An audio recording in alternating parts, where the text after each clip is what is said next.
Good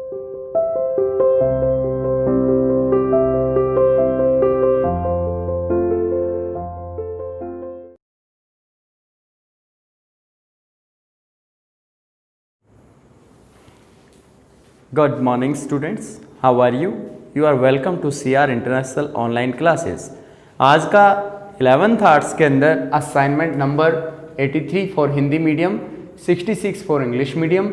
आज का topic है चेंज लाइव्स, बदलता हुआ जीवन, परिवर्तित जीवन। ये लेसन नंबर 9 से औद्योगिकरण वाले अध्याय से ही लिया गया है। इसके अंदर हम आज दो टॉपिक लेके चलेंगे। एक तो लोगों का जीवन औद्योगिकरण की वजह से किस तरीके से बदला, दूसरा वर्कर्स के हालात कैसे थे, श्रमिकों के हालात कैसे थे, मजदूर कामगारों के हालात कैसे थे।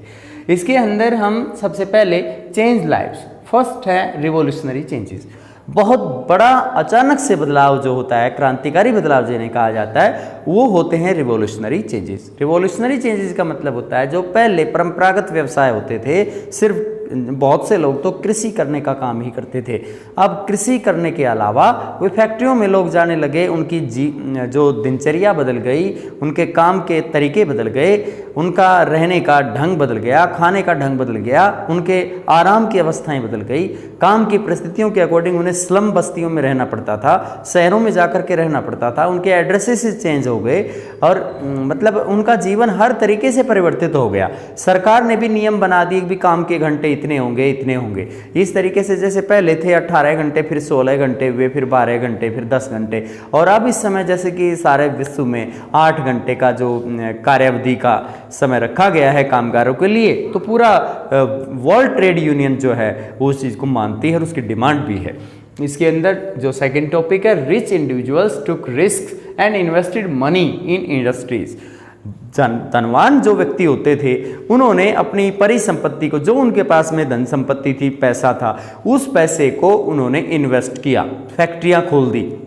उनकी फैक्ट्रियां खोले जाने से, क्योंकि उन्हें आशा थी कि उनका पैसा बहुत ज़्यादा बढ़ के आएगा, और ज़्यादातर परिस्थितियों के अंदर ऐसा रहा कि वास्तव में ही जिन जिन उद्योगपतियों ने अपना पैसा फैक्ट्रीज के अंदर इन्वेस्ट किया था वो कई गुना होकर के उनके पास में लौटा, और फिर दोबारा से उन्होंने इन्वेस्ट कर दिया, फिर दोबारा से बढ़ करके लौटा, और वो पहले जो मतलब एक छोटे से स्तर से वो स्टार्ट हुए थे और बाद में उन्होंने बहुत बड़े बड़े उद्यम स्टार्ट किए और विभिन्न देशों के अंदर उनकी इकाइयाँ खोल दी।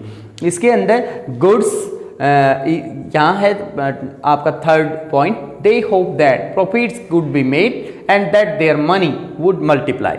उनको आशा थी कि लाभ बढ़ जाएगा, उनका वो लाभ कमाएंगे और उनका जो पैसा है वो कई गुना बढ़ जाएगा। इसमें कोई डाउट नहीं था, क्योंकि बैंक से लोन उठा लेते थे और लोन कम मात्रा में उन्हें भरना पड़ता था, इतना बहुत ज़्यादा कॉस्ट उसकी नहीं रहती थी, यानी ब्याज दर जो है कम रहती थी, और फैक्ट्री के अंदर इन्वेस्टमेंट जितना भी वो करते थे उससे कहीं ज़्यादा बचत होती थी, सस्ते मजदूर उपलब्ध होते थे, औद्योगिकरण की अनुकूल परिस्थितियाँ इंग्लैंड के अंदर मौजूद थी। इस वजह से उनके लिए किसी तरह की कोई परेशानी नहीं होती थी।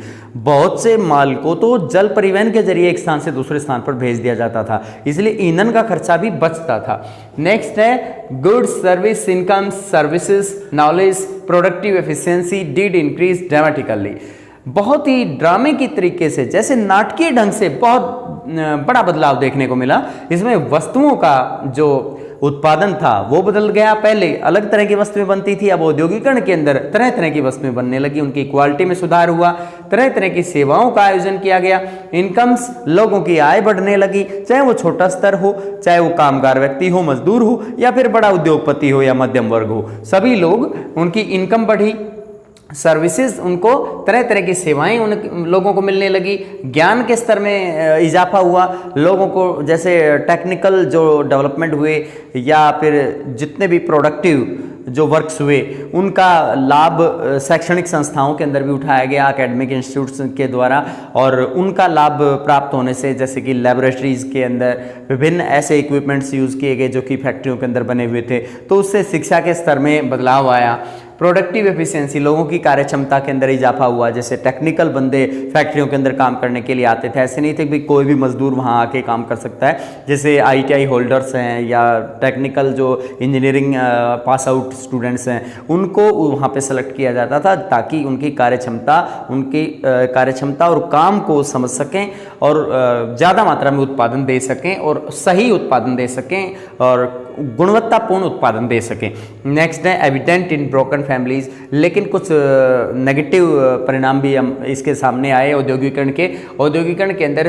जो पहले एकल परिवार व्यवस्था होती थी वो मतलब ज्वाइंट परिवार व्यवस्था होती थी, बड़े परिवार देखने को मिलते थे। अब वो छोटे छोटे परिवार मतलब कायम होने लगे, एकल परिवार का दौर अब स्टार्ट हो गया, क्योंकि लोगों को अपना मूल निवास छोड़ करके कहीं दूर दराज के शहर के अंदर जा करके रहना होता था, रोजगार वहीं पे उन्हें मिलता था। न्यू एड्रेसेस, उनके नए नए पते देखने को मिले। पहले जो गांव के अंदर रहने वाले लोग होते थे वो शहरों के अंदर जाकर के झुग्गी झोपड़ियों में रहने लगे, डिग्रेडेड सिटीज़, और ऐसे शहरों के अंदर रहने लगे जहां किसी तरह की कोई सुविधाएं नहीं थी, ना पानी की स्वच्छता का ध्यान था, ना ही अन्य किसी सफाई व्यवस्था का कोई प्रबंध था, ना सड़कें अच्छी थी, and appalling working conditions in factories. और इसके अलावा फैक्ट्रियों के अंदर बिल्कुल गंदी परिस्थितियों के अंदर उन कामगारों को काम करना पड़ता था। तो इस तरह की परिस्थितियां, ये बदलाव हुआ औद्योगिकरण की वजह से। नेक्स्ट है number of cities in England with population of over 50,000 grew from 2 in 1750 to 29 in 1850। यहाँ पर 1750 की अवधि के अंदर इंग्लैंड के अंदर 50,000 से आबादी वाले 2 शहर होते थे, लेकिन 1850 में यानी 100 साल की अवधि के बाद इन्हीं शहरों की संख्या बढ़ करके 29 हो गई। यानी कहाँ 2 शहर हैं, कहाँ 29 है। तो इतने ज़्यादा जनसंख्या का मतलब केंद्रीकरण वहाँ पे देखने को मिला। ज़्यादातर विश्व के दूसरे हिस्सों से भी लोग वहाँ पे काम की तलाश में पहुँचने लगे, रोजगार उन्हें मतलब मिलने की संभावना थी, इसलिए वो लोग वहाँ गए। Newcomers were forced to live in overcrowded slums, जो नए आगंतुक व्यक्ति होते थे, दूसरे क्षेत्रों से आने वाले लोग होते थे, उन्हें स्लम के अंदर रहने को मजबूर होना पड़ता था, क्योंकि रिहायशी इलाकों के अंदर उन्हें जगह नहीं मिल पाती थी। Rich people lived in better place, जबकि धनवान व्यक्ति जो शहरों की गंदी हवा या प्रदूषण से निजात पाते हुए शहर के पास में स्थित उपनगर में रहते थे, जहाँ पे सभी तरह की अच्छी सुविधाएं होती थी, अच्छा पानी उन्हें मिलता था, स्वच्छ हवा उन्हें मिलती थी, यानी स्वच्छता का पूरा ध्यान रखा जाता था। तो यहाँ पे कुछ लोगों का परिवर्तन हुआ, कामगारों के जीवन के अंदर बड़े बदलाव आए, उद्योगपतियों के जीवन में बदलाव आए, उद्योगपतियों ने पैसा खूब कमाया, लेकिन प्रदूषण की समस्या सामने आई, गंदी परिस्थितियों में लोगों को रहना पड़ा। यहाँ पे जो धनवान व्यक्ति हैं उनको उनके जीवन पे इतना बुरा प्रभाव नहीं पड़ा, उनको शहर जरूर छोड़ना पड़ा, लेकिन वो उप शहरों के अंदर जा कर के रहने लगे और उनके लिए अच्छे अच्छे मकान वहाँ पर बना सकते थे। नेक्स्ट है द वर्कर्स, कामगार जो होते हैं, मजदूर होते हैं, उनकी परिस्थितियों में किस तरह का बदलाव देखने को मिला।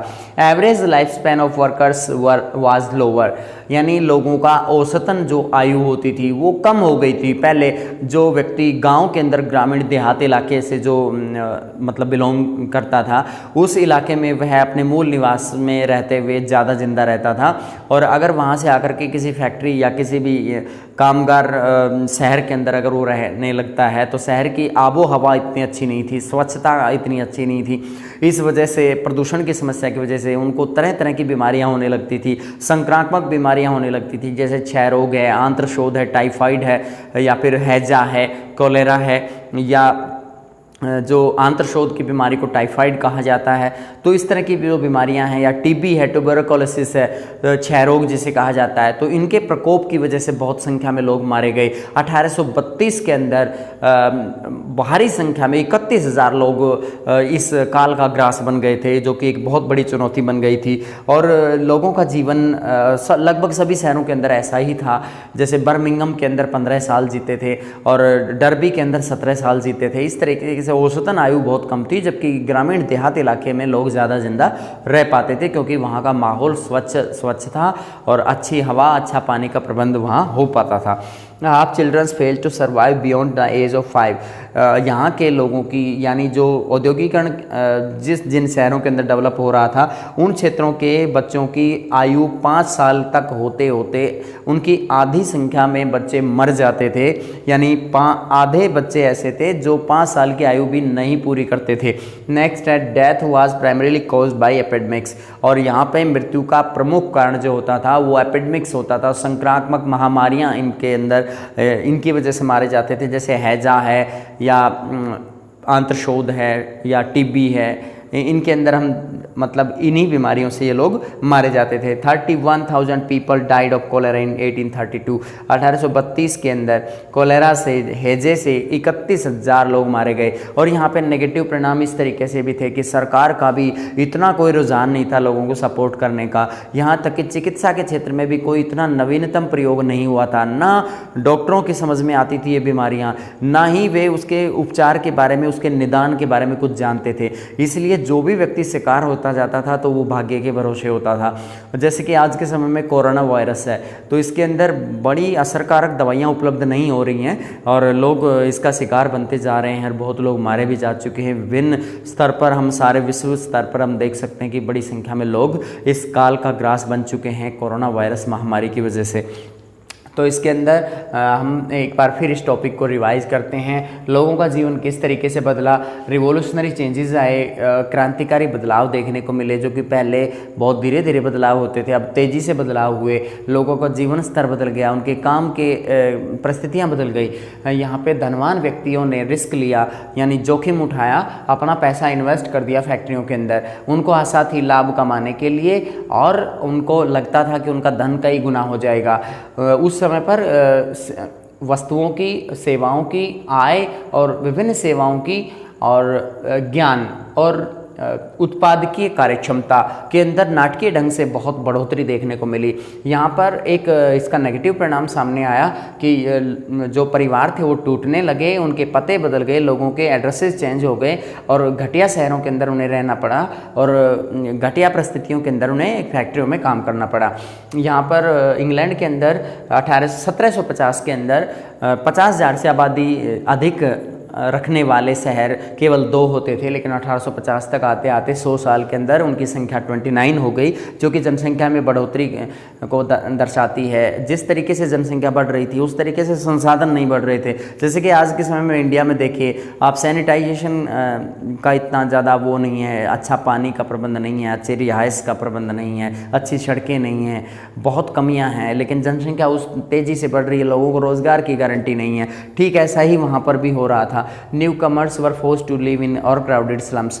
नव आगंतुक जो बाहर से आए हुए व्यक्ति होते थे उन्हें स्लम के अंदर रहना होता था, झुग्गी झोपड़ियों में रहना होता था। झुग्गी झोपड़ियों में जीवन स्तर बहुत ही निचला स्तर उन्हें जीना होता था। धनवान लोग अच्छे स्मार्ट प्लेस पर रहते थे, यानी बड़े शहर को, प्रदूषित शहर को छोड़ करके नज़दीक में उप शहर के अंदर वो रहा करते थे।